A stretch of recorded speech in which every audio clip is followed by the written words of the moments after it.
कि एक पैटर्न दिया है, if a is less than equal to b,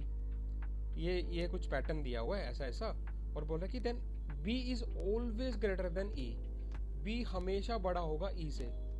भाई हमें b और e में रिलेशन बनाना है, तो b और e के लिए रिलेशन बनाने में या तो कुछ, अगर b a के बराबर है तो यहाँ पर कुछ a के इक्विवेलेंट लिखा होता तो मैं बना सकता रिलेशन, अभी के लिए कुछ है नहीं, तो मेरे पास सिर्फ और सिर्फ ये ही पैटर्न दे रखा है जो अगर मैं ऑब्जर्व करूँ b का और e का यही पैटर्न है। तो b अगर c से बड़ा है और c अगर d से छोटा है, d जो है e से बड़ा, कोई पैटर्न बना ही नहीं, कोई सेंस ही नहीं बन रहा है। अगर ये पैटर्न ऐसे बनता b is greater than c, c is greater than d, d is greater than e, तो मैं बता देता भाई b जो है डेफिनेटली बड़ा है,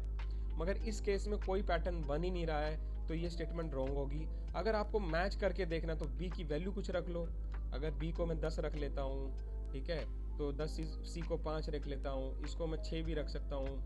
ठीक है, तो कुछ भी इसमें, मगर फिर भी मैं कोई पैटर्न नहीं बना पाऊंगा, तो ये गलत आ गया। सेकंड बोल रहा है then s is always less than v, s की जो वैल्यू होगी ऑलवेज लेस देन v होगी। अगर मैं देखूं कि s जो है r के बराबर है, लेस देन r है, मतलब अगर यहाँ पर r होता या फिर q होता तो मैं उसका पैटर्न बना लेता, मगर अभी एज सच इसने कुछ दिया नहीं है, तो मेरे पास एक ही ऑप्शन बचा है कि s और v के अंदर जो कॉमन है ये वाला पैटर्न आ रहा है। अगर s इक्वल टू t है, s इक्वल टू बोल रहा है s इक्वल टू t है, t is less than equal to u है, u इक्वल टू v है, तो हमें बोल रहा है कि s is always less than v।